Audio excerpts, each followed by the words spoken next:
এটা কি আসলে প্রকারান্তরে আওয়ামী লীগ যে অর্থনীতিটাকে ঠিক পথে রেখেছিল, যদি আমি জাতীয় বা বেশটিক অর্থনীতির কথা বলি, এইটা প্রমাণ করে কিনা? এইটা আমি বলি শুধু আওয়ামী লীগ এটা ধারাবাহিক ভাবে আমি সবসময় বলছি 53 বছরে কিন্তু বাংলাদেশের অনেক চড়াই উতরাই পেরিয়ে কিন্তু মোটামুটি কিন্তু একটা সন্তোষজনক উন্নতি হয়েছে। এটা অস্বীকার করার উপায় নেই। এটা বলা হচ্ছে যে শেখ হাসিনা সরকারে, যখন শেখ হাসিনা ছিলেন প্রধানমন্ত্রী, তখন প্রতি মাসে 1.33 বিলিয়ন ডলার, অর্থাৎ বছরে $16 বিলিয়ন বিদেশে পাচার হয়েছে। প্রশ্ন হচ্ছে যে আপনারা 7 মাস ছিলেন, এই 7 মাসে তো আসলে এই ডলারটার পাচার হতে পারে নাই। সেই ডলারটা কি আসলে জমা হয়েছে? এই ডলারটার আসলে কি অবস্থা? $16 বিলিয়ন পাচার হয়েছে, এটি আসলে আমরা একটি শ্বেতপত্র প্রণয়ন কমিটির কাছ থেকে এটি পেয়েছি। ডক্টর দেবপ্রিয় ভট্টাচার্য প্রণয়ন কমিটিতে ছিলেন। ডক্টর সালাউদ্দিন আহমেদ। না, যেটা পাচার হয়েছে এখনো পাইনি আমরা, তো আমরা প্রাণপণ চেষ্টা করছি। এটাকে লোকজনকে আইডেন্টিফাই করা হয়েছে এবং এটা ব্যাপারে লিগ্যাল প্রসেস আমরা শুরু করব।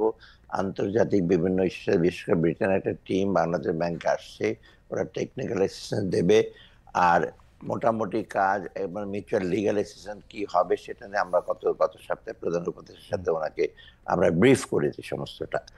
এটা এক নাম্বার। আর দ্বিতীয়ত হলো অলরেডি আপনার যারা পাচার করেছে তার মধ্যে 11টা খুব সেন্সিটিভ কেস, যেটা 1 নম্বরে আছেন আগের প্রধানমন্ত্রী। 11টা কেসকে এটা পার্সু করবো আমরা খুব সিরিয়াসলি। তারপরে অবশ্য অ্যান্টি কারাপশন কমিশন ডিসিশন নিয়েছে 200 কোটি টাকার উপরে যারা পাচারে ইনভলভ হয়েছে তাদেরটা ধরবে, কিন্তু প্রায়োরিটি হলো 11টা। ওকে। এর মধ্যে সামিট গ্রুপ আছে, এর মধ্যে আপনার এই তো এসালাম আছে এবং শেখ হাসিনা ওনারও অ্যাকাউন্ট আছে, সবগুলো মিলে এইটা একটা। আরেকটা যেটা হয়েছে ইতিমধ্যে কিন্তু যারা বড়রা তো আছেই এবং মাঝারি যারা টাকা পাচার করে তাদের সবাই পার্সোনাল অ্যাকাউন্ট ফ্রিজ করা হয়েছে। তাদের কোনো অ্যাকাউন্টে অপারেটিভ না, কিন্তু তাদের বিজনেস অ্যাকাউন্ট গুলো ফ্রিজ করা হয় নাই। কারণ বিজনেস অ্যাকাউন্ট গুলো ফ্রিজ করলে ব্যবসা বাণিজ্য বসে যাবে। যেমন সালমান রহমানের বেক্সিমকো ফার্মাসিউটিক্যাল, শাইন পুকুর এবং অন্যান্য বিজনেসও তারা করতে পারবে না, যেমন সামিটেরও এগুলো কিন্তু ওপেন আছে। তো ওটা ওকে। বাংলাদেশ ব্যাংক ওগুলো ট্র্যাক করছে। তো সব দিক দিয়ে কিন্তু আমরা একটা টাকাটা আনার চেষ্টা করি, তবে একটা মেসেজ গেছে, এটা সবচেয়ে বড় একটা শিক্ষা, যে এইরকম যদি টাকা পাচার করে কেউ ভবিষ্যতে, এরা পার পাওয়ার কথা না। কারণ যথেষ্ট তাদের কষ্ট ভোগ করতে হচ্ছে।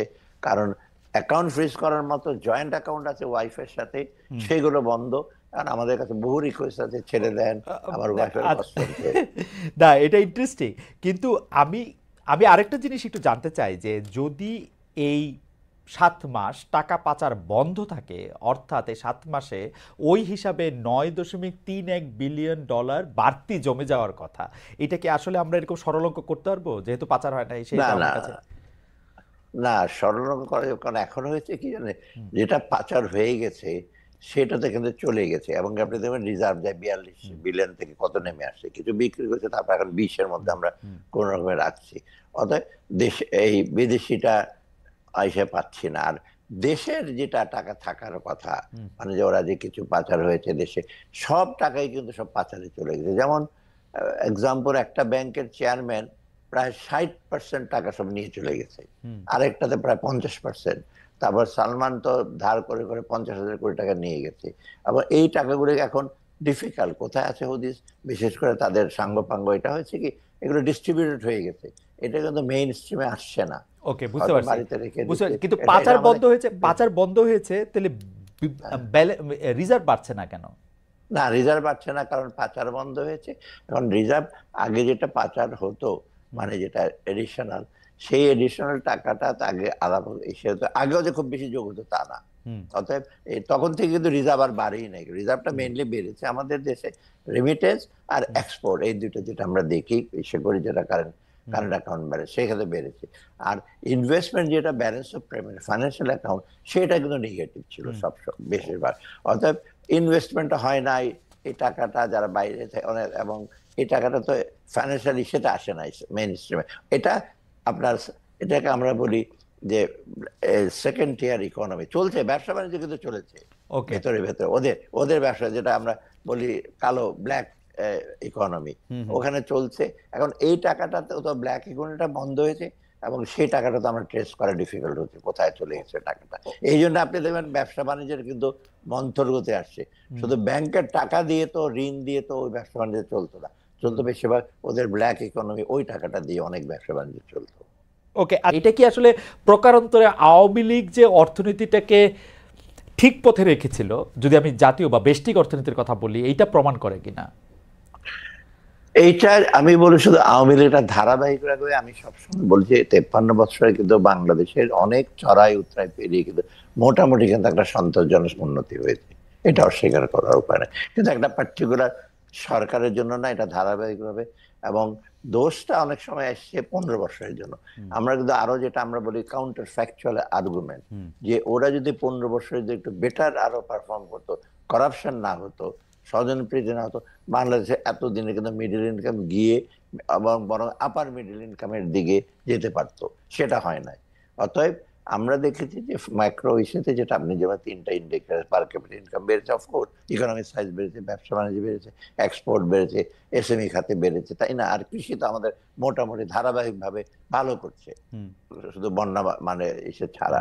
আর আপনার আপনার যেটা হিউম্যান রিসোর্সটা একটু আমাদের গ্যাপ আছে, একটু ভালনারেবিলিটিটাও কিছুটা আছে। অতএব তিনটা যদি আপনি কম্পেয়ার করেন, যারা সেটা এটা ইউএনডিপি যেটা, ওরা দেখে যে বাংলাদেশ অন্য দেশের তুলনায় ধারাবাহিক রূপে কিন্তু যাচ্ছে।